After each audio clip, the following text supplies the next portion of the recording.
வருமே. கர்த்தாவே உம் வார்த்தையை கேட்டிட காத்திருப்பேன்.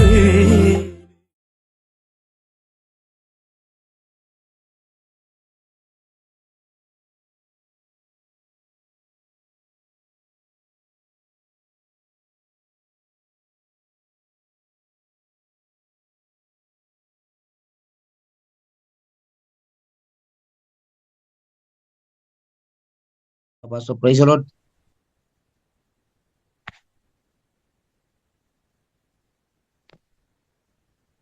Praise the Lord, Pastor. Welcome pastor. உங்களை டெலிவரி சார்பாக உங்களை வாழ்த்தி வரவேற்கிறோம். தொடர்ந்துமாக நீங்கள் வார்த்தையை பகிர்ந்து கொள்ளுங்க pastor. Thank you. God bless. Praise the Lord. கர்த்தருக்கு ஸ்தோத்திரம். கர்த்தருடைய பரிசுத்தமுள்ள நாமத்துக்கு மகிமை உண்டாவதாக. ஆண்டவராய் இயேசு கிறிஸ்துவின் நாமத்தினாலே மறுபடியும் இந்த இணைப்பிலே வந்து கர்த்தருடைய வார்த்தையை பகிர்ந்து கொள்ள தேவன் கொடுத்த தயவுக்காக தேவனை துதிக்கின்றேன். கர்த்தருக்கு ஸ்தோத்திரம். நாளிலே கூட விசேஷமாக நாம் தொடர்ச்சியாய் பார்த்து கொண்டு வந்த வேத பகுதி ஒரு சில நாட்கள் அதை கற்றுக்கொள்ள முடியாமல் போய்விட்டது. ஆகவே இந்த நாளிலே தொடர்ந்து பார்க்க போகிறோம். கர்த்தருக்கு ஸ்தோத்திரம். நாம் கடைசியாய் முடித்த பகுதியை பார்ப்போம் என்று சொன்னால், அதாவது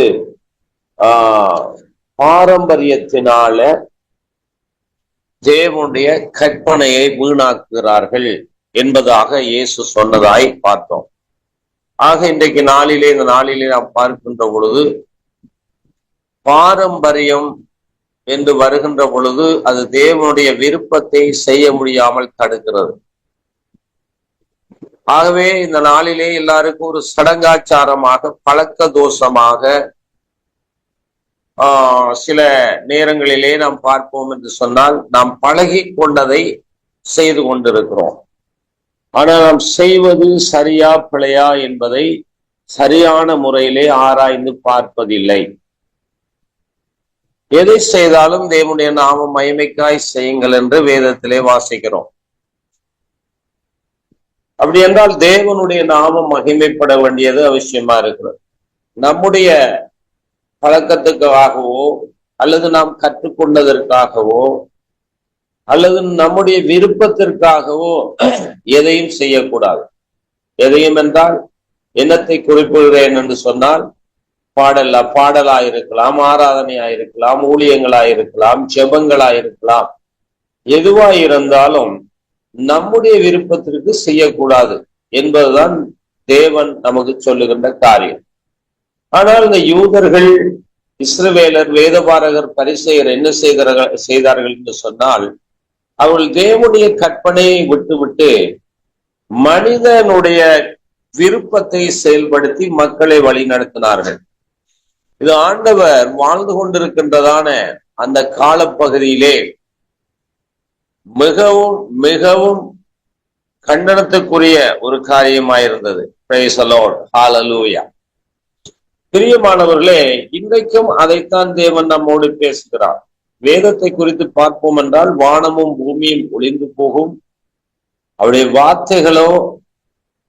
வார்த்தைகளுடைய உறுப்புகளோ ஒருபோதும் ஒளிந்து போகாது என்பதாய் வேதத்திலே நாம் பார்க்கிறோம். அது வேதம் நமக்கு தெரியும், வசனங்கள் நமக்கு தெரியும். ஆனால் வேதத்திலே இருக்கிறதான அந்த வெளிப்பாடு, அதற்குள்ள இருக்கிறதான தேவனுடைய விருப்பம் என்ன என்பதை அறிந்து செயல்பட வேண்டியது அவசியமா இருக்கு. ஆகவே இன்றைய நாளிலே கூட அன்றைக்கு என்ன நடந்ததோ அதைத்தான் இன்றைய நாளிலும் நடக்கிறது. அதாவது பாரம்பரியமாக உபவாசம் பண்ணுகிறார்கள், ஜெபம் பண்ணுகிறார்கள், ஆராதனை நடத்துகிறார்கள், ஊழியங்களை செய்கிறார்கள். ஆனால் அதிலே தேவன் நாமம் மகிமைப்பட வேண்டியது அவசியமா இருக்கிறது. தேவனுடைய நாமம் மகிமைப்படாத எந்த ஒரு காரியத்தையும் நாம் செய்து என்ன பிரயோசனம் இருக்கிறது பிரியமானவர்களே?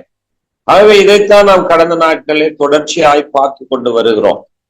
தொடர்ச்சியாக நாம் பார்க்கிற காரியம் அதுதான். ஆகவே யூதர்களுடைய பாரம்பரிய முறைகள் அங்கே என்ன செய்தார்கள்?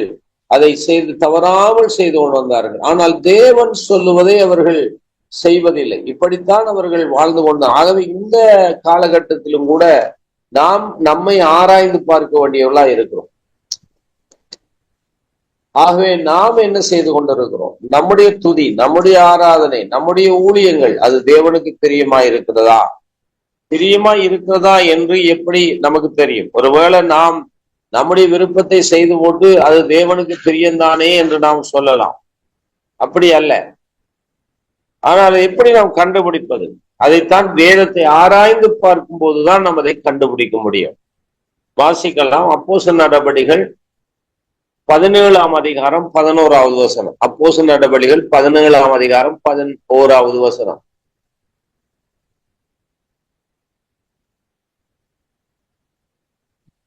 யாராவது வாசிக்கிறீங்களா?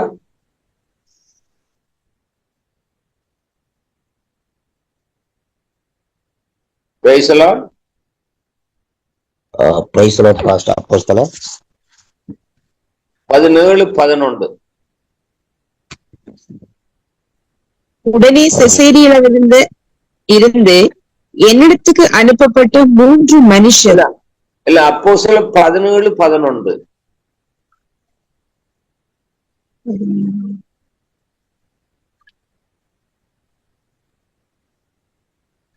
அந்த பட்டணத்தார் மனவாஞ்சியாய் வசனத்தை ஏற்றுக்கொண்டு காரியங்கள் இப்படி இருக்கிறதா என்று தினந்தோறும் வேத வாக்கியங்களை ஆராய்ந்து பார்த்ததினால் தெசலோனிக்கேயில் உள்ளவர்களை பார்க்கிலும் நற்குணசாலியா இருந்தார்கள். ஆமென். ஆமென். பாருங்கள், வாசித்த பகுதியை பார்க்கும்போது இது நமக்கெல்லாம் ஒரு எச்சரிப்பை, நமக்கெல்லாம் ஒரு முன்மாதிரியை கொண்டதாய் காணப்படுகிறது. அருமையானவர்களே, வேத வசனத்தை ஆராய்ந்து பார்க்கின்ற பொழுதுதான் நமக்குள்ள ஒரு சேஞ்ச், ஒரு மாற்றம் உண்டாகும். ஒரு மாற்றம் இல்லாமல் நாம் செய்து கொண்டிருப்போம் என்றால் அதுதான் பாரம்பரியம். நமக்குள்ள ஒரு மாற்றம் ஏற்பட வேண்டும். வேதத்தை படித்தால் என்ன, பிரசங்கம் பண்ணினால் என்ன, ஆராதனை செய்தால் என்ன, உபவாசம் பண்ணினால் என்ன, ஜெபம் பண்ணினால் என்ன, எதை செய்தாலும் நமக்குள்ள அல்லது மற்றவருக்குள் நாம் செய்கின்ற ஊழியத்திலே இருந்து ஒரு மாற்றத்தை அவர்கள் காண வேண்டும். அந்த மாற்றம் வராத வரைக்கும் நாம் பாரம்பரியத்துக்குள்ளே நிற்கிறோம் என்று கண்டுபிடிக்க முடியும். அப்ப அந்த மாற்றம் எப்பொழுது வருகிறது என்று சொன்னால், வேதத்தை ஆராய்ந்து பார்த்தார்கள். அந்த வாசிக்கப்பட்ட அந்த வசனத்திலே வேதத்தை ஆராய்ந்து பார்த்தார்கள். ஆகவே இன்றைக்கு வேதத்தை நாம் நிறைய பார்க்கிறோம். ஆனா ஆராய்வது என்பது இருந்து அமர்ந்து ஆராய்ந்து பார்க்கும் போதுதான், தினந்தோறும் வேதத்தை ஆராய்ந்து பார்க்கும் போதுதான் ஒரு மாற்றம் வரும். உபவாசம் பண்ணினால், செபித்தால், ஆராதனைகள் செய்தால் அந்த நபருக்குள்ளேயும் அல்லது அந்த ஆராதனைக்கு வருகிறவர்களுக்குள்ளேயும் ஒரு மாற்றம் ஏற்பட வேண்டும். அந்த மாற்றம் வராவிட்டால் நாம் பாரம்பரியத்தில் நிற்கிறோம். தேவன் அதை கேட்கவில்லை, அதை ஏற்றுக்கொள்ளவில்லை என்றுதான் அர்த்தம். ஒரு உணர்ச்சி வசப்பட்டு ஒரு சந்தோஷப்படுவது நம்முடைய விருப்பம். ஆனால் உணர்ச்சி அல்ல, உணர்வடைந்து மாற்றமடைவது தேவனுடைய விருப்பம். கவனமடுங்கள். உணர்ச்சி வசப்பட்டு சந்தோஷப்படுவது மனிதனுடைய விருப்பம், உணர்த்தப்பட்டு மாற்றம் அடைவது தேவனுடைய விருப்பம். ஆக இதை நீங்கள் என்ன செய்ய வேண்டும் என்றால், இதைத்தான் நாம் என்ன செய்ய வேண்டும்? கற்றுக்கொள்ள வேண்டும். பாடல் எல்லாரும் பாடுகிறார்கள் அல்லவா? எல்லாரும் ஆராதனை செய்கிறார்கள் அல்லவா? எல்லாரும் ஊழியம் செய்கிறார்கள் அல்லவா? எல்லாரும் ஜெபம் பண்ணுகிறார்கள் அல்லவா? அவர்களுக்குள்ளே ஒரு மாற்றம் அடையவில்லை என்றால், மாற்றம் வரவில்லை என்றால் நாம் செய்கிறதில் பிரயோசனம் இல்லை என்று அர்த்தம். குறிப்பாய் ஒரு விதையை நிலத்திலே போடுகிறீர்கள். ஒரு விதையை நிலத்திலே போடுகிறீர்கள். அந்த விதை முளைத்தால் மட்டுமே அந்த விதை நல்ல விதை என்று நாம் எடுத்துக்கொள்ள முடியும். அந்த விதை முளைக்கவில்லை, ஆனால் விதையை போட்டு விட்டோம், தண்ணீர் ஊற்றுகிறோம், ஆனால் அது முளைக்கவில்லை என்றால் அதுல எந்த விதமான பலனும் இல்லை அல்லவா? அதுபோலத்தான் நாமும் என்ன செய்கிறோம் என்றால், நாம் செய்கின்ற காரியத்தில் ஒரு விளைவு, ஒரு பலன், ஒரு என்ன சொல்றது, ஒரு விளைவு அல்லது ஒரு பலன் வர வேண்டும். அப்படி இல்லாவிட்டால் நாம் செய்கிறது சரியில்லை என்ற அர்த்தம். இதைத்தான் அந்த காலத்திலே யூதர்களும் வேதவாரகரும் பரிசேயரும் செய்தார்கள் என்பதாக கடந்த நாட்களின் தொடர்ச்சியிலே பார்த்தோம். தொடர்ந்து நாம் வாசிக்கின்ற பொழுது எல்லாரும் திருப்பிக் கொள்ளுங்கள் மாற்கு சுவிசேஷம் 7வது அதிகாரத்தை. 7வது அதிகாரத்திலே அங்கே ஆண்டவர் சொல்லுகின்ற காரியங்கள் 3வது வசனத்திலே பார்க்கக்கூடியதா இருக்கிறது. வாசியுங்கள். பரிசேயர் முதலிய யூதர் அனைவரும் முன்னோர்களின் பாரம்பரியத்தை கைக்கொண்டு அடிக்கடி கை கழுவினால் ஒழிய சாப்பிட மாட்டார்கள். பாருங்கள், இது ஒரு பாரம்பரியம். அதாவது கை கழுவுவதை பற்றி அவர் பேசவில்லை. அவர்கள் சொன்ன அந்த காரியத்திலிருந்து அவர் அதை வைத்து எடுத்து சொல்லுகிறார் ஆண்டவர். அதாவது ஆண்டவர் சொல்லுகிறது என்ன, நீங்கள் கட்டாயம் கை கழுவ வேண்டும், பாத்திரங்களை கழுவ வேண்டும், செம்புகளை கழுவ வேண்டும். 4ஆம் வசனத்திலே பார்க்கும்போது கடையில் இருந்து வரும்போது ஸ்நானம் பண்ணாமலும் சாப்பிட மாட்டார்கள். அப்படியே செம்புகளையும் கிண்ணங்களையும் செப்பு குடங்களையும் மனைகளையும் கழுவுகிறதும் அல்லாமல் வேறு அநேக ஆசாரங்களை கை கொண்டு வந்தார்கள். கவனிங்கள், அநேக ஆசாரங்களை கை கொண்டு வந்தார்கள் பாருங்க. இன்றைக்கு நம்முடைய திருச்சபையிலும் ஆசாரங்கள் கடைபிடிக்கப்படுகிறது. குறிப்பாய் கிறிஸ்துமஸ் காலங்களிலே நாம் ஒரு பரபரப்பான ஒரு நாட்களாய் காணப்படுகின்றது. கிறிஸ்துமஸ் காலங்களிலே அங்கேயும் கூட வேதத்துக்கு ஒவ்வாத காரியங்களை கிறிஸ்தவர்கள் செய்து கொண்டிருக்கிறார்கள். கிறிஸ்து பிறந்தது உண்மைதான். கிறிஸ்து பிறந்தது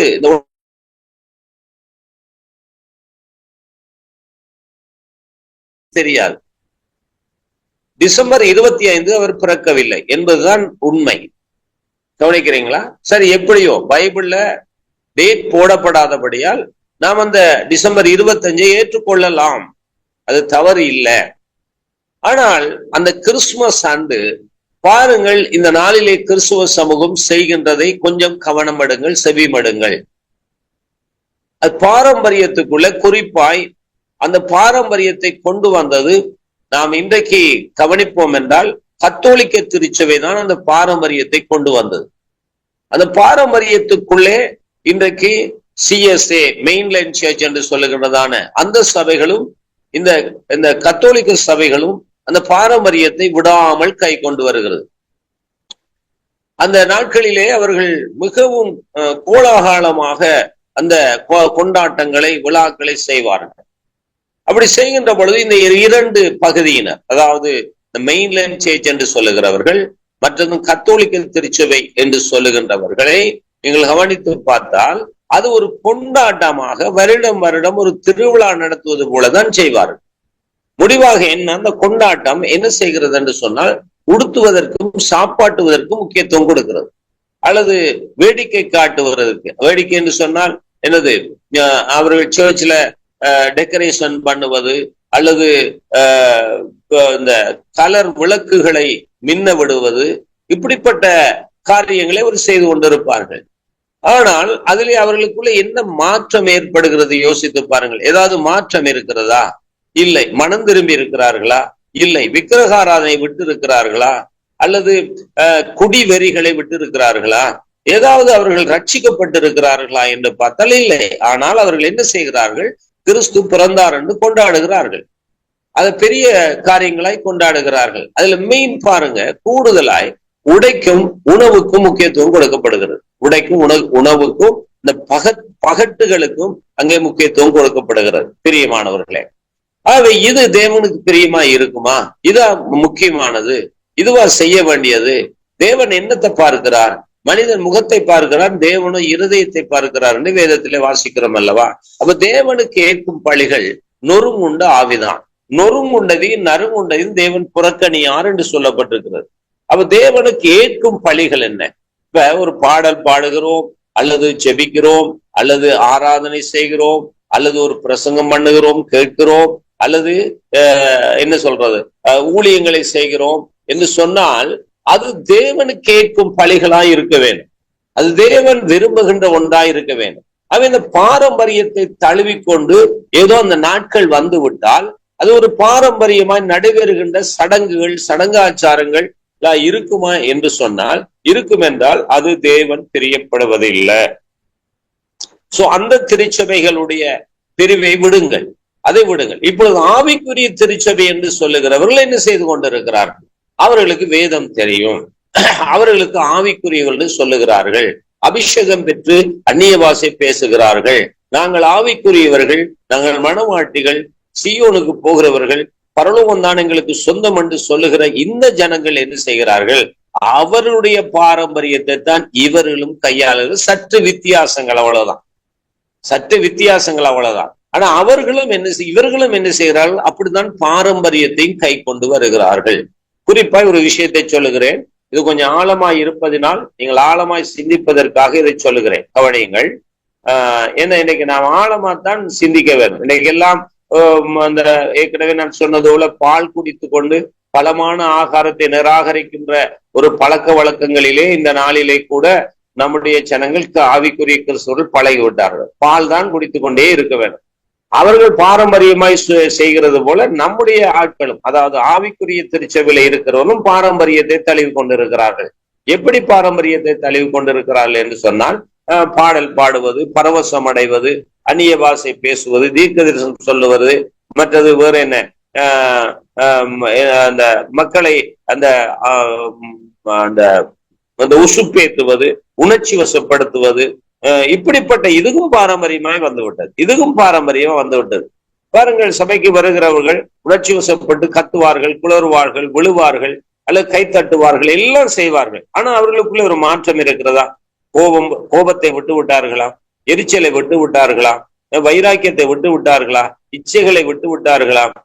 மற்றும் மாமிசத்து குணங்களை எல்லாம் விட்டு விட்டார்களா? யோசித்து பாருங்கள். அது அப்படியேத்தான் இருக்கும். ஆனால் சபைக்கு வருவார்கள், சபைக்கு வந்து என்ன செய்வார்கள்? கைகளை தட்டுவார்கள், ஆராதனை பண்ணுவார்கள், அந்நிய பாஷை பேசுவார்கள், இதெல்லாம் செய்கிறார்கள். ஆனால் அவர்களுக்குள்ள மாற்றம் இல்லை. சரி, இப்ப பிரிவுகள் 3 இருக்கிறது.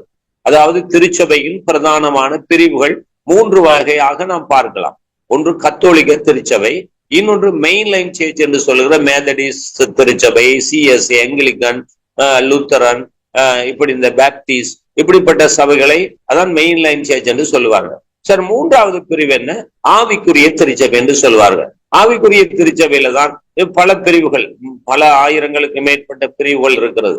ஆனால் அந்த 2 பிரிவுகளையும் விட்டு விடுங்கள். அவர்கள் பாரம்பரியத்தை கை கொள்கிறார்கள். சரி, இப்பொழுது இந்த லென்த் நாட்களில், இந்த தவ காலத்திலே, லென்த் நாட்களிலே நீங்கள் பார்க்கின்ற பொழுது அந்த பாரம்பரிய சபைகள் ஆவிக்குரிய திருச்சபைகளை போல மிகவும் மும்முரம் காட்டுவார்கள்.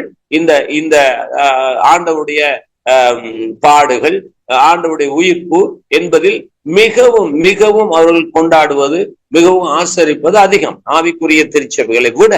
ஆனால் அவர்களுக்குள்ளே எந்த மாற்றமும் காணப்படுவதில்லை. அதனால எந்த பிரயோசனம் இல்லை. அந்த மாற்றம் காணப்படாவிட்டால் ஆண்டவரோடு நாம் இல்லை என்று அர்த்தம். கவனிக்கிறீங்களா? மாற்றம் காணப்படாவிட்டால் ஆண்டவரோடு நாம் இல்லை என்று அர்த்தமாயிருக்கிறது. அவை ஆண்டவர் நம்மோடு இருந்தால் நாம் மாறி விடுவோம். ஆண்டவருடைய விருப்பத்தை நாம் செய்தால் கர்த்தர் நம்மை மாற்றுவார். கர்த்தர் நிச்சயம் நம்மை மாற்றுவார். அவர் நம்ம ஆசைப்பட்டாலே, விருப்பப்பட்டாலே தேவன் நம்மை மாற்றுகிறவராய் இருக்கிறார். ஆகவே ஆசைப்பட வேண்டும், விருப்பப்பட வேண்டும். பிரியமானவர்களே, எதற்கு ஆசைப்பட வேண்டும், விருப்பப்பட வேண்டும்? நாம் தேவனுடைய சித்தத்தை செய்வதற்கு விருப்பப்பட வேண்டும். தேவனுடைய விருப்பத்தை நிறைவேற்றுவதற்கு நாம் விருப்பப்பட வேண்டும். நம்முடைய விருப்பத்தை நிறைவேற்றுவதற்காக நாம் கிறிஸ்துவை ஏற்றுக்கொள்ளவில்லை. நம்முடைய விருப்பத்தை நிறைவேற்றுவதற்காக நாம் ரட்சிக்கப்படவில்லை. அப்படி என்றால் நாம் அங்கே இருந்திருக்கலாம், எங்க உலகத்திலே இருந்திருக்கலாம். உலக மக்கள் தங்களுடைய ஆசை இச்சைகளை அவர்கள் நிறைவேற்றி கொண்டு இருக்கிறார்கள். சோ நாம் ரட்சிக்கப்பட்டது, கிறிஸ்துவாய் இருப்பது என்ன காரணம்? எதற்கு நாம் ஒரு உலகத்திலிருந்து வேறு பிரிக்கப்பட்டிருக்கிறோம்? இதனால அவர்களை விட நாம் வேறு பிரிக்கப்பட்டவர், ரட்சிக்கப்பட்டவர் என்று சொல்லுகிறோம். நாம் தேவனுடைய பிள்ளைகள் என்று சொல்லுகிறோம். தேவனுடைய பிள்ளைகள் என்றால் அதற்கு எதிர்ச்சொல் என்ன சொல்லலாம்? கொஞ்சம் கவனம் எடுங்க. தேவனுடைய பிள்ளைகள், அதற்கு எதிர்ச்சொல் என்ன சொல்லலாம்? மைக் ஆன் பண்ணி நீங்கள் பேசலாம், கதைக்கலாம். தேவனுடைய பிள்ளை, பிள்ளை என்பதற்கு எதிர்ச்சொல் என்ன? சாத்தானின் பிள்ளை. ஓகே, சரியான பதில். பாத்தீங்களா? அப்ப தேவனுடைய பிள்ளை நாங்கள். அப்ப மற்றவர்கள் யார்? சாத்தானுடைய பிள்ளைகள், பிசாசுடைய பிள்ளைகள். அப்ப நாம என்ன செய்கிறோம்? தேவனுடைய பிள்ளைகள் என்று சொல்லிக்கொண்டு அதாவது அந்த பிசாசுடைய பிள்ளைகள், ரட்சிக்கப்படாதவர்கள், பிசாசுக்கு அடிமையாயிருக்கிறவர்கள், பிசாசுடைய கரத்துக்குள்ளே இருக்கிறவர்கள் செய்யற காரியத்தை இன்னைக்கு நாங்களும் செய்து கொண்டிருக்கிறோம் என்றால், அப்ப நாம தேவனுடைய பிள்ளைகள் என்று சொல்வதில் என்ன அர்த்தம் இருக்கிறது? யோசித்து பாருங்கள். எல்லாரும் வெளிப்பா இருக்கிறீங்களா? அநேகமாய் இந்த வருகைகள் குறைந்து விட்டது. இப்படி கவனிங்க. என்றால் நானும் வரவில்லை, எனக்கு கொஞ்சம் சுவீனமாய் இருந்ததுனால என்னால வர முடியவில்லை. ஆண்டவருடைய கிருபையினால மீண்டும் இந்த வார்த்தைகளை கொடுப்பதற்கு தேவன் என்னை பலப்படுத்தி இருக்கிறார். கர்த்தருக்கு ஸ்தோத்திரம். எனக்காகவும் தொடர்ந்து நீங்கள் ஜெபம் பண்ணி கொள்ளுங்கள். பூரணமான சுகத்தை தேவன் தரும்படியாக. கர்த்தர் நல்லவர், கர்த்தர் நல்லவர். சரி, இப்பொழுது கவனிப்போம். ஆகவே இந்த பாரம்பரியத்தை தழுவிக்கொண்டு வருகிறோம் என்று சொன்னால் அது சாத்தானுடைய பக்கத்துல தானே இருக்கிறது. இந்த பாரம்பரியத்துக்கு பின்னால சாத்தான் இருக்கிறான் என்பதை நீங்கள் விளங்கிக் கொள்ள வேண்டும். நீங்கள் அதை விளங்கிக் கொள்ள வேண்டும். இதை குறித்து தான் நாம் பார்த்தோம் லூக்கா சுவிசேஷம் 18வது அதிகாரத்தில். உங்களுக்கு ஞாபகம் இருக்கிறதா? ஒருவேளை இதுல தொடர்ச்சியாய் பங்கெடுப்பீர்கள் என்றால் உங்களுக்கு அந்த பக்கங்கள் எல்லாம் ஞாபகம் வரும். ஓகே, ரைட், கவனிக்கலாம். லூக்கா சுவிசேஷம் 18ஆம் அதிகாரத்தில் ஒரு ஜெபத்தை குறித்து நாம் காணக்கூடியதா இருக்கு. Thank you Jesus. ஒரு ஜெபத்தை குறித்து நாம் பார்க்கக்கூடியதா இருக்கிறது. ஸ்தோத்திரம். 10லிருந்து 14 வரைக்கும் ஒரு ஜெபம் நடைபெறுகிறது. எல்லாரும் கவனியுங்கள், வசனத்தை எடுத்துக்கொள்ளுங்கள். லூக்கா சுவிசேஷம் 18 10லிருந்து 14 வரைக்கும் வேதத்தை பாருங்கள். நான் செபிக்கிறேன். 2 மனுஷர் நான் வாசிக்கிறேன். 2 மனுஷர் ஜெபம் பண்ணும்படி தேவாலயத்துக்கு போனார்கள். ஒருவன் பரிசேயன், மற்றவன் ஆயக்காரன். இப்பொழுது கவனம் எடுங்கள். 2 பேர் ஜெபிக்க போனாங்க. யார் இந்த 2 பேர்? பரிசேயனும் ஆயக்காரனும். பரிசேயன் என்றால் யார்? அவன் ரட்சிக்கப்பட்டவன். பரிசேயன் என்பவன் யார்? ரட்சிக்கப்பட்டவன். Thank you Jesus. ஆயக்காரன் என்பது யார்? அவன் ரட்சிக்கப்படாதவன். அப்ப ரட்சிக்கப்பட்டவனும் ரட்சிக்கப்படாதவனும் ஆலயத்துக்கு போறாங்க. ரட்சிக்கப்பட்டவன் என்ன செய்கிறான்? அவன் பாரம்பரியத்துக்குள்ளே நிற்கிறான். சோ ஆண்டவருடைய காரியத்தை செய்கிறேன் என்று அவன் நினைத்தாலும் அவன் பாரம்பரியத்திலே நிற்கிறான். பாரம்பரியம் என்பது என்ன? மனித விருப்பத்தையும் பிசாசுடைய விருப்பத்தையும் நிறைவேற்றுவது. பாரம்பரியம் என்பது என்ன என்றால் மனிதனுடைய விருப்பத்தையும் பிசாசுடைய விருப்பத்தையும் நிறைவேற்றுவது. ஆகவே இவன் ஜெபம் பண்ணுகிறான். கவனியங்கள். பரிசேயன் என்று, தேவனே, நான் பரிகாரர், அநியாயக்காரர், விபசாரக்காரர் ஆகிய மற்ற மனுஷரை போலவும் இந்த ஆயக்காரனை போலவும் இராதினால் உம்மை ஸ்தோத்தரிக்கிறேன். இவனுடைய இந்த ஜெபத்துடைய ஆரம்பமே தவறாக இருக்கிறது. ஆனால் நீங்கள் மற்ற பக்கத்தை கவனிக்கிறீர்கள். ஒன்று என்ன? சரி, அவன் அநியாயம் பண்ணவில்லை, விபச்சாரம் பண்ணவில்லை, மற்றது அவர் இப்படிப்பட்ட ஒரு பாவம் செய்யவில்லை என்றால் அவன் ரட்சிக்கப்பட்டிருக்கிறான். சரி, நல்லதுதான். அவன் அநியாயம் செய்யாத நல்ல ஒரு விஷயம்தான். ஆனால் இங்க என்ன சொல்ல வருகிறான்? மற்ற மனுஷரை போலவும். அப்படின்னா பக்கத்துல ஒருவன் ஜெபம் பண்ணி கொண்டிருக்கான். குறை உள்ளவன், குற்றம் உள்ளவன், அவனுடைய பாவங்கள் இருக்கிறது, குற்றங்கள் இருக்கிறது.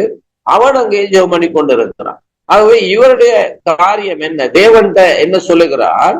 இவனை சுத்தி காட்டுகிறான். இவனை போல நான் இல்லை. இங்கதான் இருக்கு பிரச்சனை.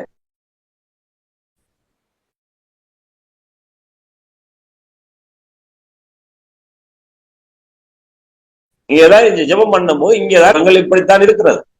சில பேர் பாருங்க, ஜெபத்துல நல்ல அடி கொடுப்பார்கள், மற்றவர்களை தாக்குவார்கள். உள்ளுக்குள்ளே இருக்கிறவர்களையே தாக்குவார்கள் அல்லது வெளியிலே இருக்கிறவர்கள் தாக்குவார்கள்.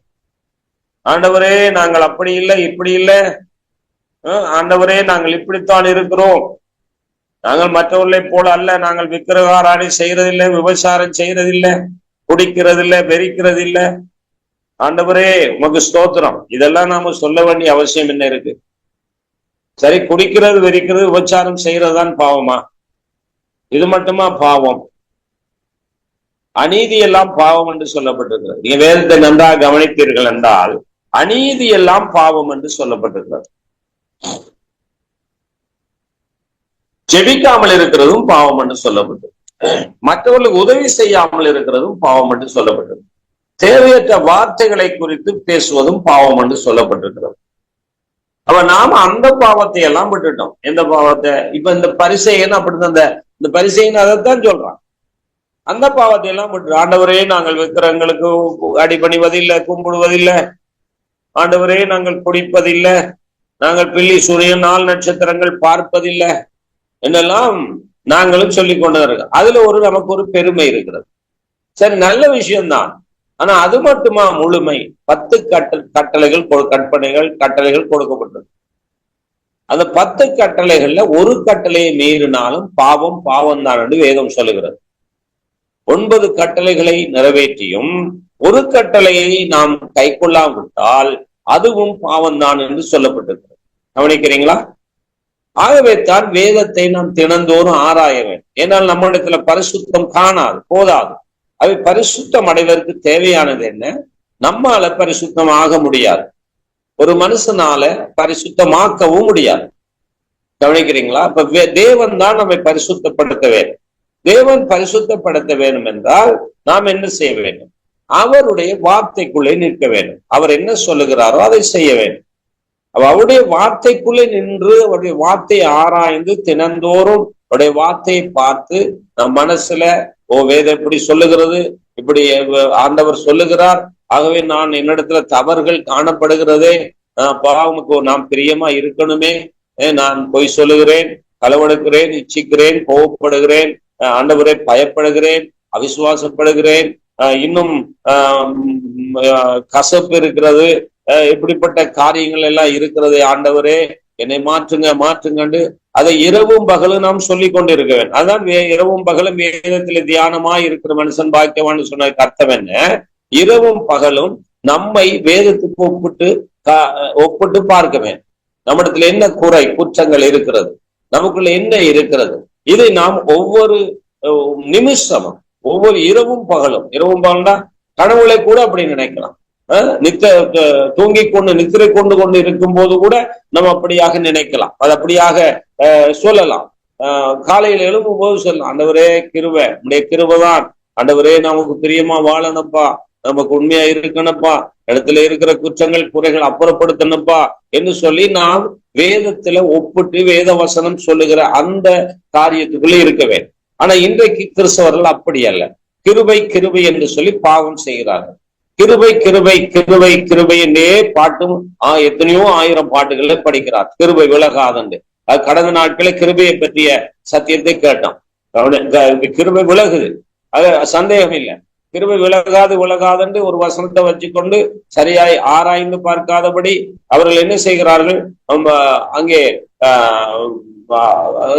குறைகளை செய்கிறார். அதனால ஒண்ணும் இல்லை, அது என்ன பிரச்சனை இல்லை, இது என்ன சாதாரணமான மனுஷன் தானே, ஆண்டவருக்கு தெரியும் தானே, ஆண்டவர் மன்னிப்பார் தானே, ஆண்டவர் காரியங்களை செய்வார் தானே என்று சொல்லி நாம இப்படி எங்களை சரிப்படுத்தாமல் எங்களை சமாளித்துக் கொண்டு எங்களை திருப்திப்படுத்தி கொண்டு வாழ்ந்து கொண்டிருக்கிறோம். இதைத்தான் ஆண்டவர் இதைத்தான் கண்டிக்கிறார். ஆகவே நாம செய்கிற அந்த ஆராதனை, பாட்டு அல்லது அந்த ஊழியம், அந்த பிரசங்கம், அதுல திருப்தி ஆகி கொண்டு இருக்கிறோம், அதுல சரியாகி கொண்டு இருக்கிறோம். ஆனா அதல்ல, அதை ஆண்டவர் விரும்புவதில்லை. அவர் சொல்லுகிறது, உன்னுடைய பாட்டை விட, உன்னுடைய ஊழியத்தை விட நீதான் எனக்கு வேணும், நான் எப்படி சொல்லுகிறேனோ அப்படி செய்ய வேண்டும், அவ்வளவுதான். அதுதான் ஆண்டவருடைய வார்த்தை. ஏன்னா உன்னை நான் மீட்டு கொண்டேன், உன்னை நான் ஏற்றுக்கொண்டேன், உன்னை பிள்ளையா ஏற்றுக்கொண்டேன். ஆகவே நீ மற்றவர்கள் செய்கிறது போல நீ செய்ய முடியாது. ஏன்னால் நீ என்னுடையவள். ஆகவே நீ மற்றவர்கள் செய்யறது போல செய்ய முடியாது. ஆகவே நீ வித்தியாசமா இருக்க வேண்டும். எப்படி வித்தியாசமா இருக்க முடியும்? வேத வசனத்தின்படி நீ உன்னை காத்து கொள்ள வேண்டும் என்பதுதான் தேவனுடைய விருப்பம். சரி, இந்த பரிசேயன் இடத்துல வாருங்க. இந்த பரிசேயன் என்ன செய்கிறான்? அவன் சொல்லுகிறத கவனித்தீர்களா? நான் ஒன்னும் செய்யற இல்ல அப்படின்னு சொன்னான். திரும்பவும் சொல்லுகிறான். திரும்ப வாருங்கள்.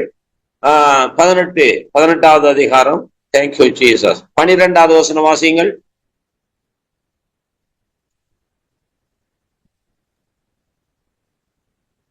வாரத்தில் 2 தரம் உபவாசிக்கின்றேன், என் சம்பாத்தியத்தில் எல்லாம் தசம பாகம் செலுத்தி வருகிறேன் என்று தனக்குள்ளே ஜெபம் பண்ணினான்.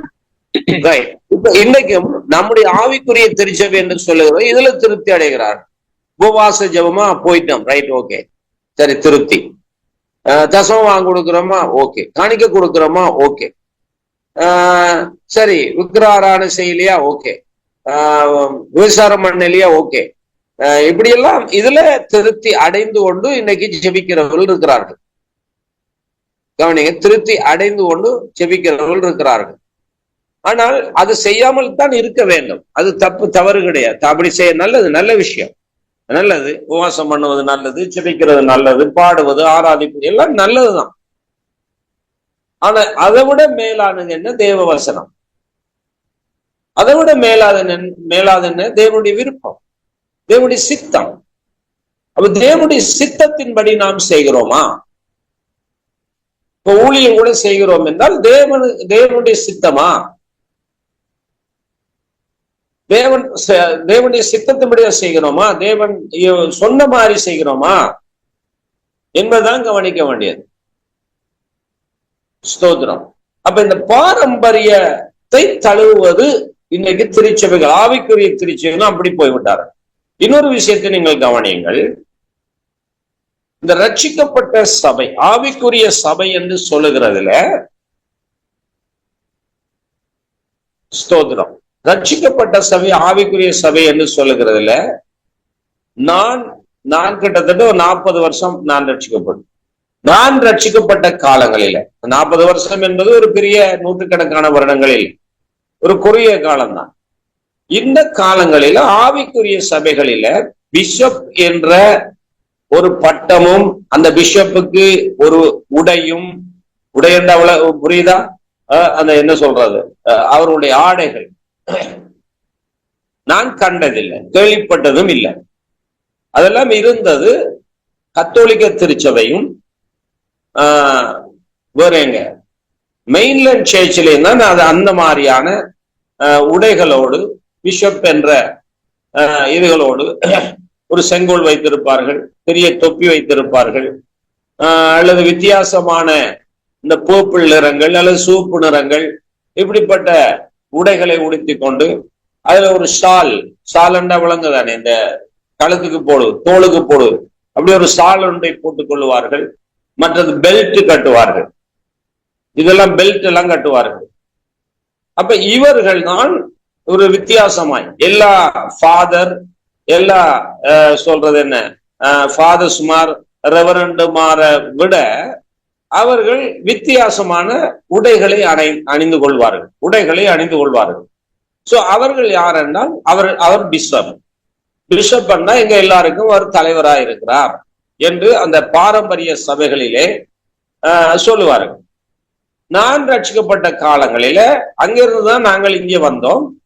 நான் ரட்சிக்கப்பட்ட காலங்கள்ல இப்படிப்பட்ட இது ஆவிக்குரிய சபையில இந்த பிஷப் என்ற ஒரு சொல்லி இல்லை. பிஷப் என்ற பைபிள்ல இருக்கிறது, நல்ல கவனி, பிஷப் என்ற பைபிள்ல இருக்கிறது. அதாவது தீமோத்தேயு புத்தகத்துல பிஷப் என்று சொன்னால் தமிழுக்கு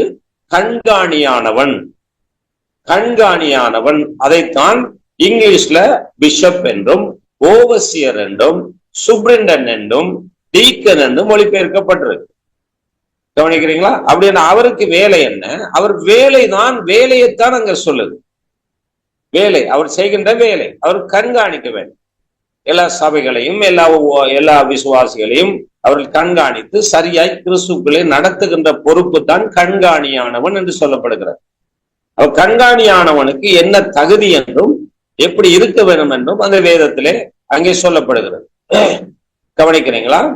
இது அவர்கள் அங்கே அந்த பாரம்பரிய சபைகள், அது பாரம்பரியமான ஒரு தொழிலாக பாரம்பரியமான ஒரு பதவியாக அவர்களும் பார்த்தார். அதுலயும் பாரம்பரியம் தான் இருக்கு. ஆனா அதே இது இன்றைக்கு ஆவிக்குரிய சபைகள் அபிஷேகம் பெற்று அந்நியவாசை பேசுகிற சபைகள் பிஷப் பண்ற பதவி, பிஷப் சொல்லலாம். பிஷப் கண்காணிப்பாளர் தான் அதனுடைய அர்த்தம். அது பிஷப் ஒரு பெரிய ஒரு ஏதோ வானத்திலிருந்து வந்து குதித்தவர் அல்ல. அவர் ஊழியம் செய்கிறார், ஒரு கொஞ்சம் சபைகளை கண்காணிக்கிறார். ஆகவே அவருக்கு கண்காணி என்றுதான் பொருள், பெயர். அந்த கண்காணியானவனுக்கு தான் பிஷப் என்று சொல்லப்படுகிறது.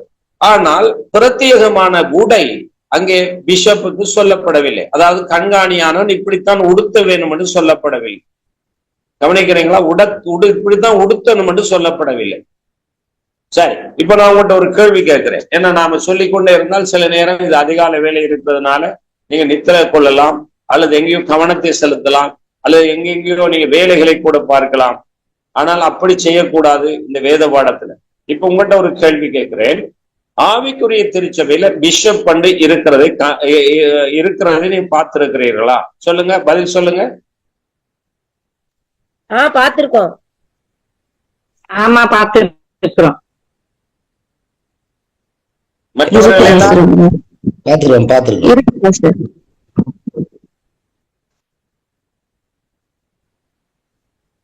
அநேக பேர் ஒன்னும் ஒன் பண்ணி பேசுறது இல்லையே, கதைக்கிறது இல்லையே. 1-2 பேர் தான் கதைக்கிறார்கள். தமிழ்ல விசா பண்ணுவார்கள், இங்கிலீஷ்ல ரெவரண்ட். முக்கியமான விஷயம் பாருங்க. முக்கியமா ஆண்டவர் உங்களை நேசிக்கிறதுனால உங்களோட பேசி கொண்டிருக்கிறார். அவன் நீங்க கேட்டா கேட்கிறோம், கேட்காட்டி போகிறோம் இருக்கக்கூடாது. அதனால என்ன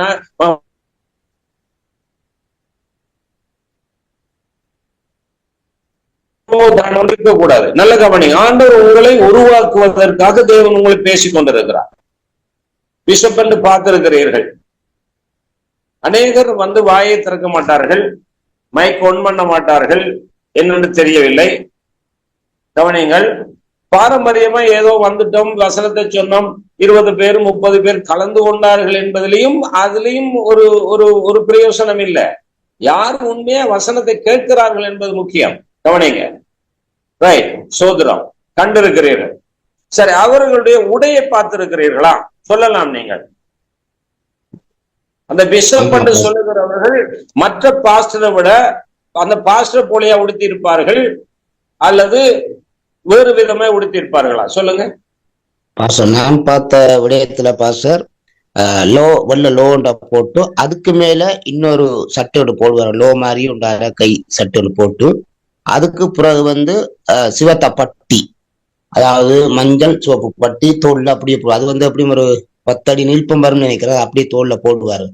போட்டுட்டு அதுக்கு பிறகு செங்கோல் மாதிரி ஒன்றும் வைத்திருக்கிறான். நான் 2 திருச்சபையில பார்த்திருக்கேன். எங்களோட சிஎஸ்ஐலையும் நான் பார்த்திருக்கிறேன், ஆர்சிலையும் பார்த்திருக்கிறேன். இப்ப நான் சொல்றது கவனிங்க. சிஎஸ்ஐயோ ஆர்சியோ நான் சொல்ல வரையில. மெயின்லைன் சர்ச்சை விட்டுருங்க, மெயின்லைன் சர்ச்சை விட்டுருங்க. மற்றது இந்த ஆர்சியும் விட்டுருங்க. நம்ம ஆவிக்குரிய சபையில பிஷப் இருக்கிறார்களா?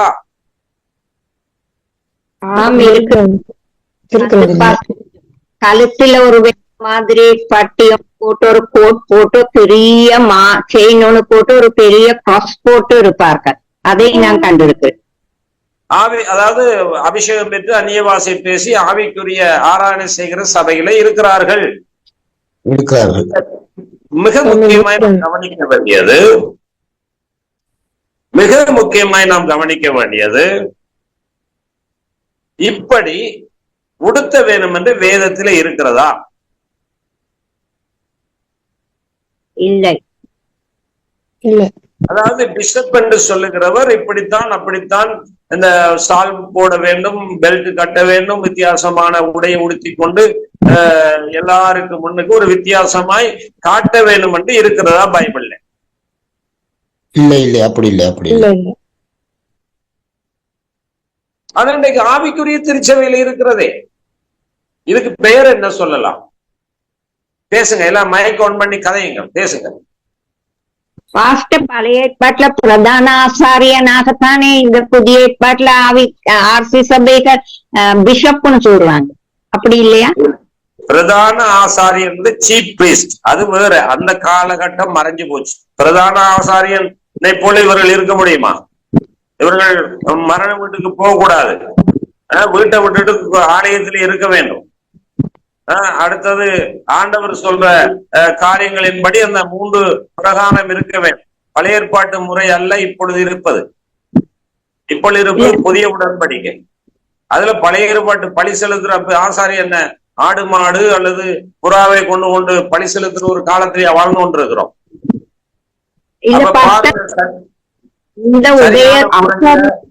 சொல்லுங்கம்மா. அந்த உடை இல்ல அது சரி, அது யாரு இப்ப நீங்கள் சொல்றீங்க, அவங்களும் செய்யறாங்க. அந்த மாதிரி செய்ய சொல்லி இங்க புதிய உடன்படிக்கையின் சட்டத்துல சொல்லப்பட்டிருக்கா என்றதான் இந்த கேள்வி. அதைத்தான் நாங்கள் வேதத்தை ஆராய வேண்டும், சரியா கற்றுக்கொள்ள வேண்டும். கற்றுக்கொள்ளாமல் செய்கிறது தான் அது பாரம்பரியம். அப்படி ஒருத்தர் சொல்லி இருக்கிறதா? வசனத்தை காட்டுறீங்களா புதிய ஏற்பாட்டுல? இல்லை பாஸ்டர். அப்ப ஏன் நீங்கள் அங்க பழைய ஏற்பாட்டு முறைய, அவர் பல பிரதான ஆசாரியன், அது அதனுடைய காலகட்டம், அதனுடைய காலங்கள் வேற, அதனுடைய தாற்பயங்கள் வேற. இன்னைக்கு நீங்கள் சொன்ன மாதிரிதான் சில வேளை அவர்கள் சொல்லலாம், இப்படி பிரதான ஆசாரியனுக்கு இப்படி சொல்லப்பட்டிருக்கு, இப்படி சொல்லப்பட்டிருக்கு. ஆனா அந்த காலகட்டம் இல்லையே. பிரதான ஆசாரியன் வருஷந்தோறும் ஒரு முறைதான் பிரதான, அதாவது பரிசுத்த ஸ்தலத்துக்கு பிரவேசிக்க முடியும். நல்ல கவனம் எடுங்க. சரி, இந்த வார்த்தையிலேயே கவனிப்போம். பழைய ஏற்பாட்டு முறையின்படி அந்த உடையை மட்டும் இன்னைக்கு எடுத்துக்கொண்டால் அந்த கிரியைகளை செய்கிறார்களா? அதாவது யோசித்து பாருங்கள். பழைய ஏற்பாட்டு முறைமையின்படி வருஷத்துக்கு ஒரு முறை மட்டும்தான் பிரதான, அதாவது பரிசுத்த ஸ்தலத்துக்குள்ளே போக முடியும். ஆனா இன்னைக்கு அப்படி நடைபெறுகிறதா? இல்ல. இன்னைக்கு எல்லாரும் பரிசுத்த ஸ்தலத்துக்குள்ள போறதுக்கு ஒரு வாய்ப்பை தேவன் இயேசு கிறிஸ்துவின் இரத்தத்தினால் கொடுத்திருக்கிறார். அப்பதான் புதிய உடன்படிக்கை. இப்ப புதிய உடன்படிக்கையை செய்து கொண்டு பழைய வதையும் வச்சுக்கொண்டு பழசையும் புதுசையும் வச்சுக்கொள்றதுதான் பாரம்பரியம். அதுதான் அதுக்கு பின்னாலதான் பிசாசு இருக்கிறான், தேவனுடைய விருப்பத்தை நிறைவேற்ற முடியாம. நம்ம ஆராய்ந்து கொண்டிருக்கோம். அவ எல்லாருமே நீங்க பேசலாம், மைக் ஒன் பண்ணி பேசக்கூடியவர் பேசலாம். சரி, வேற எதுவும் சொல்ல விரும்புகிறீர்களா? இந்த பிஷப் உடைய பெண்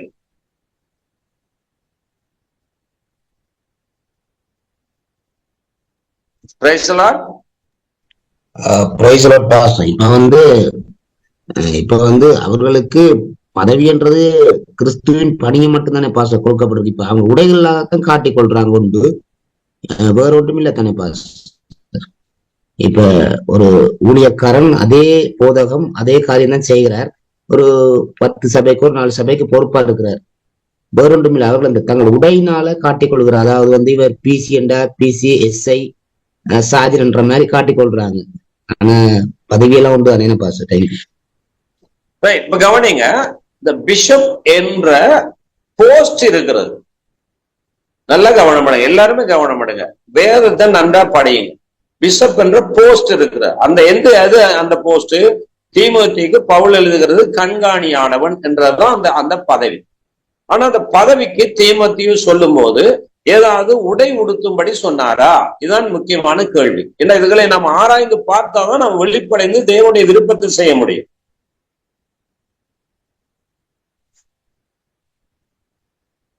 விளங்குதா? உங்களுக்கு புரியுதா? பிஷப் என்று இருக்கிறது. அது பிஷப் என்ற யார்? கண்காணியானவன். ஆனா அந்த கண்காணியானவனுக்கு இப்படித்தான் உடுத்த வேணும் என்று வேதத்துல எங்கேயும் பார்த்திருக்கிறீங்களா, கேள்விப்பட்டிருக்கிறீங்களா? அதாவது புதிய உடன்படிக்கை, பழைய உடன்படிக்கையை நான் சொல்லேன்.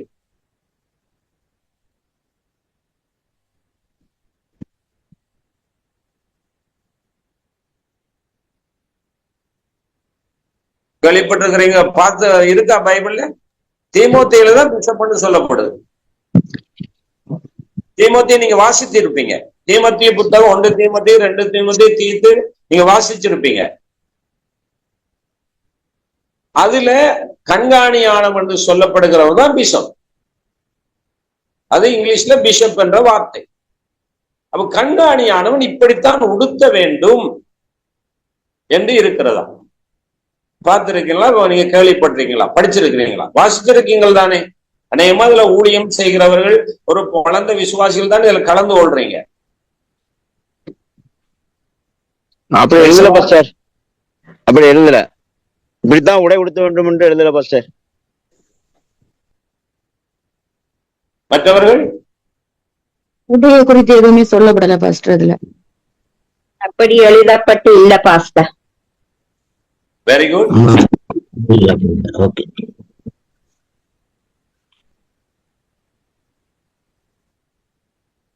Price the Lord. பரவாயில்ல. நான் நினைக்கிறேன் மற்றவர்களுக்கு பிடிக்கல போல இருக்கு, அதனால பதிலே சொல்லாம இருக்கிறாங்க போல. என்ன சரி, சோத்திரம். என்ன நீங்க இப்ப 20 பேர் இருக்கிற 20 பேர் கேட்கணும். கேட்காட்டி நான் இந்த காலை வழியில இப்ப ஒரு பலவீனத்தின் மத்தியில இந்த செய்தியை கொடுக்க வேண்டிய அவசியம் இல்லை. சும்மா அதுவும் ஒரு பாரம்பரியம் வரக்கூடாது. இந்த டெலிவரன்ஸ் மினிஸ்ட்ரியில காலையில வந்தோம், ஏதோ அட்டன் பண்ணிட்டோம், ஒரு ஆளா காட்டி கொண்டோம் என்பதில் எந்த பிரயோசனமும் இல்லை. படிக்கணும். என்ன பொறுத்த மட்டும் மற்றவர்களை பற்றி எனக்கு தெரியாது. என்ன பொறுத்த மட்டும் கற்றுக் கொடுக்கணும், அவர் கற்றுக்கொள்ளணும். இல்லாவிட்டால் எந்த பிரயோசனம்? இது ஒரு பாரம்பரியமா போகிற ஒன்றுதான். சரி, உண்மையின்படி எங்கேயாவது தீமோத்தேயுவை நீங்க திரும்ப படிச்சு பாருங்க. ஒரு உடை பிஷப் கண்காணியானவனுக்கு கரெக்டர் சொல்லப்படுது. இன்னென்ன முறையில நீங்க இருக்க வேண்டும், வாழ வேணும் என்று சொல்லப்படுறதை தவிர இப்படித்தான் நீங்க உடை உடுத்த வேண்டும் என்று சொல்லப்படவில்லை.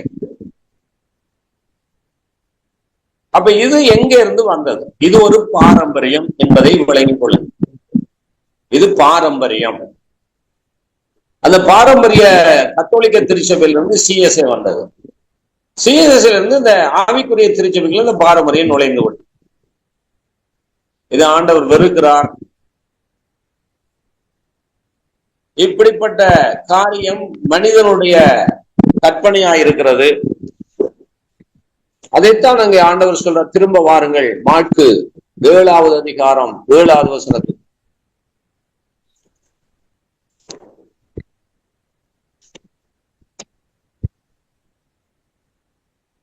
மாற்கு 7ஆம் அதிகாரம் 7வது வசனம்.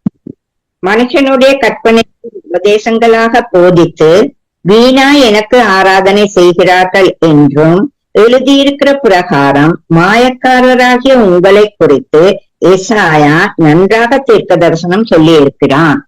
ஆமென். கவனிச்சீங்களா? அப்ப இந்த வசனங்களை எடுத்து யாரும் பிரசங்கம் பண்றது இல்லை. இந்த வசனங்களை எடுத்து யாரும் தியானிக்கிறது இல்லை. இது தேவையற்ற வசனமாக இன்றைக்கு நிறைய சபைகள்ல நிறைய போதர்களுக்கு போய்விட்டது. இதையும் நாம பார்க்கத்தானே வேணும். அப்ப இந்த ஒரு உதாரணத்துக்கு நான் சொல்லேன், இந்த பிஷப் என்ற உடை மனுஷனுடைய கற்பனையா இருக்கிறது புதிய ஏற்பாடு. அப்ப இது மனிதனுடைய கற்பனைகளின்படி இன்றைக்கு தேவனுடைய காரியத்தை விட்டு விட்டார்கள். அதாவது உடை உடுத்தினால் அவர் பிஷப், ஆனா அவருடைய வாழ்க்கையில் என்ன இருக்கிறது? அது வாழ்க்கை வேதத்திலே சொல்லப்பட்டது போல காணப்படுகிறதா? இல்லை. ஆகவே இப்பொழுது வாருங்கள், அந்த 2 பேர் ஜெபம் பண்ண போனார்கள். ஜெபம் பண்ண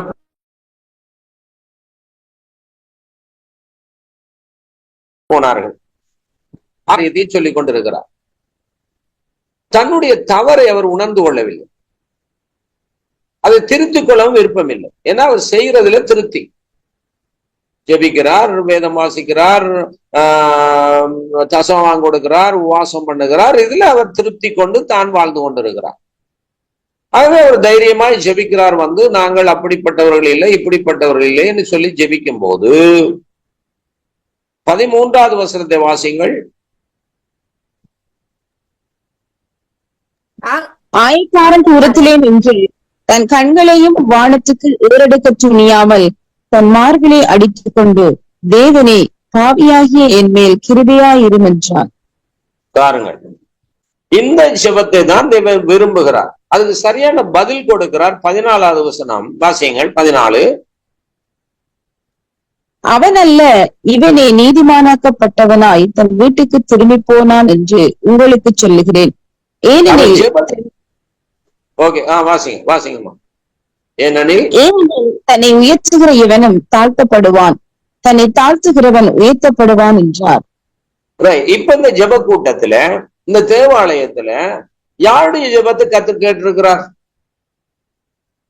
இந்த பாரம்பரியமாய் நான் அதை செய்கிறேன் இதை செய்கிறேன் செய்து கொண்டு வருகிறவனா, அல்லது தன்னை உணர்ந்து திருத்த முயற்சி செய்தவனா?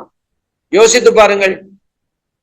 தன்னை உணர்ந்து என்னத்த பிழைகள் இருக்கிறது, தவறுகள் இருக்கிறது, குற்றம் இருக்கிறது, ஆண்டவரே இந்த குற்றத்தை எல்லாம் மன்னிக்கவும் மாற்றவும் உம்மால் மட்டும்தான் முடியும், அது என்னால முடியாது, நான் குற்றம் உள்ளவன் குறைவுள்ளவன் தான், நீங்க உம்மால் மட்டும்தான் இதை செய்ய முடியும் கர்த்தாவே என்று யார் பணிவான தாழ்மையான ஒரு ஜெபம் பண்ணுகிறார்களோ அவர்களுடைய ஜெபத்தை தான், அவருடைய ஊழியத்தை தான், அவருடைய ஆராதனையை தான் தேவனை ஏற்றுக்கொள்ளுகிறார்.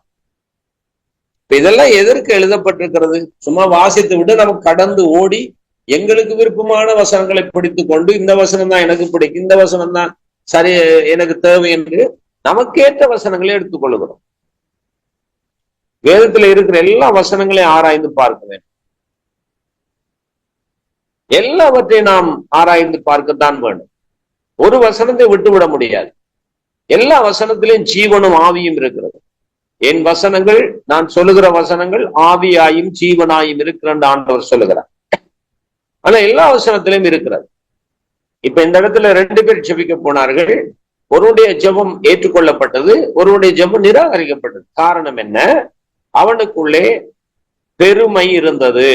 14வது வசனம் இயேசுவின் பதிலின்படி அந்த உபவாசம் பண்ணினவன், தன்னை ரட்சிக்கப்பட்டவன், தன்னை அடையாளம் காட்டி கொண்டவன் நிராகரிக்கப்படுகிறான்.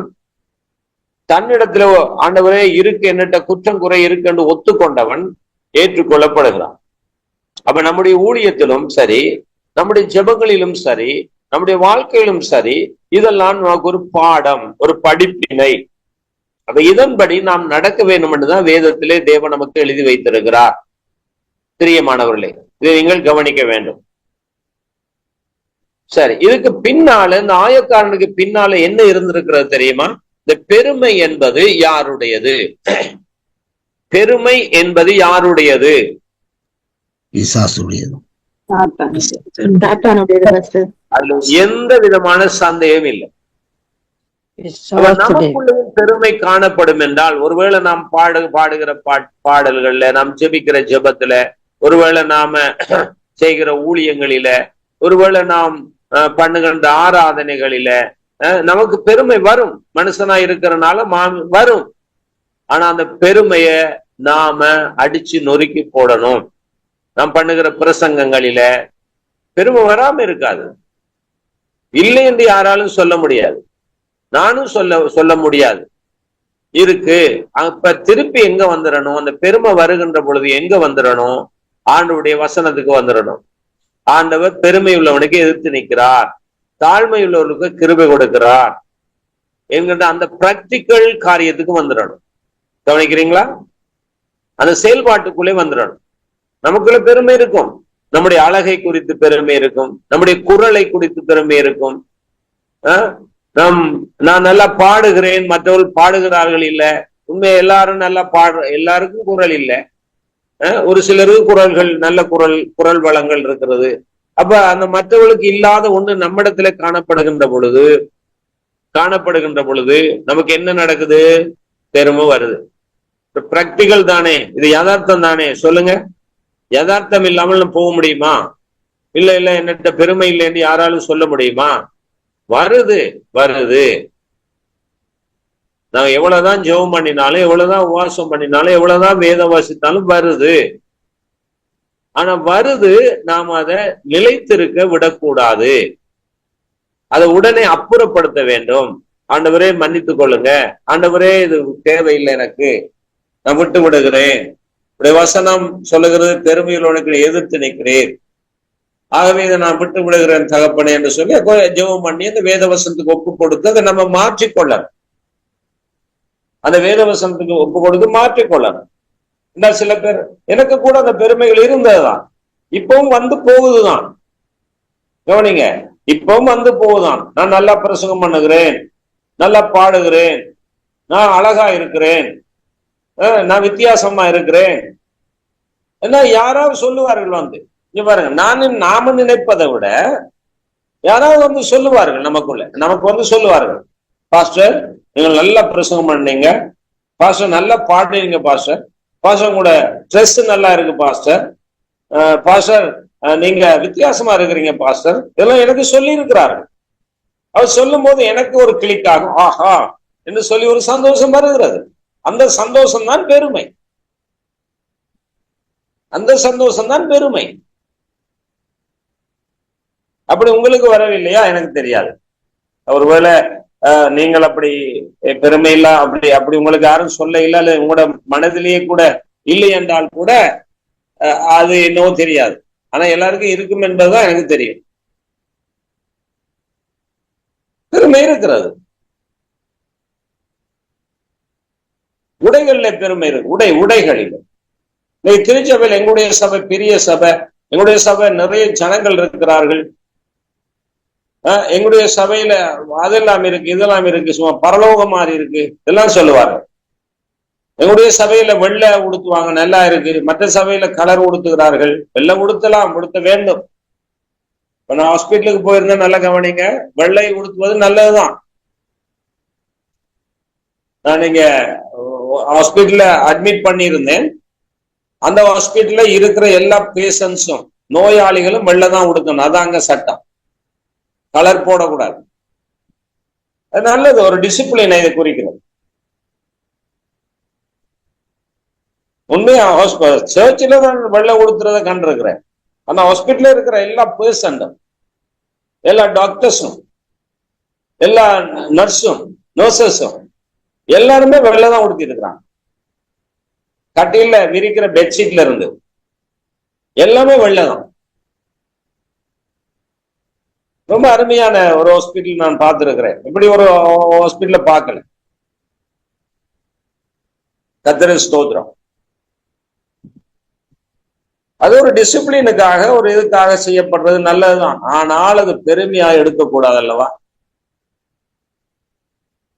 Thank you Jesus. ஆகவே பிரியமானவர்களே, தொடர்ந்து நாம் இவைகளை பற்றி ஆராய போகிறோம். ஆராய்ந்து பார்க்கும் போதுதான் நமக்கு எது சரி எது பிழை என்று நம்ம கண்டுபிடிக்க முடியும். அப்படி கண்டுபிடித்தால் மட்டும்தான் நாம் சரியான பாதையிலே பயணிக்க முடியும் என்பதுதான் இந்த வேதவாடத்தினுடைய முக்கிய நோக்கம். அது இந்த பரிசேயனும் இந்த ஆயக்காரனும் ஜெபிக்க போன இந்த காரியத்திலிருந்து நீங்கள் எத்தனையோ கோணத்துல பார்த்திருப்பீர்கள், பிரசங்கம் கேட்டிருப்பீர்கள். ஆனால் தேவன் இன்றைக்கு பேசுகிறது பாருங்க, முடியாது, முடிஞ்சது, டைம் முடிஞ்சது, கவனிக்கிறீங்களா? ஆனா இதெல்லாம் சொல்லி முடியாது, பார்த்து முடியாது. இது வேதம் ஒரு ஆழ கடல். இதை கற்றுக்கொள்வதற்கு முடியாது. ஸ்தோத்திரம். ரைட், கர்த்தருக்கு ஸ்தோத்திரம். நான் முடிக்கிறேன். கர்த்தர் நல்லவர். தொடர்ந்து மற்றவங்களுக்கும் நீங்கள் உற்சாகப்படுத்துங்க. நிறைய பேருடைய வருகைகள் குறைந்து விட்டது. நான் தொடர்ந்து வருவேன், ஆண்டவர் சித்தமானால். திங்கட்கிழமை என்னுடைய பாடம் இருக்கிறது. மற்றவர்களுக்கும் அறிமுகப்படுத்துங்கள். தொடர்ந்து வாருங்கள். எல்லா ஜபங்களிலும் கலந்து கொள்ளுங்கள். எல்லா வேத பாடங்களையும் கலந்து கொள்ளுங்கள். எல்லா காரியத்திலும் கலந்து கொண்டு நாம் ஆவிக்குரிய ஜீவத்தில வளர்ந்து தேவனுடைய விருப்பத்தை செயல்படுத்துகிற மக்களாய் காணப்படுவதை தேவன் விரும்புகிறார். கர்த்தருக்கு ஸ்தோத்திரம். நான் முடிக்கிறேன். தொடர்ந்து நீங்கள் இணைப்பில் இருக்கிற எல்லாரும் எனக்காக ஜெபம் பண்ணி கொள்ளுங்கள். கர்த்தருக்கு ஸ்தோத்திரம். தொடர்ந்து ஏதாவது நீங்கள் இந்த வேத பாடத்தை குறித்த வார்த்தைகள் சில கேள்வி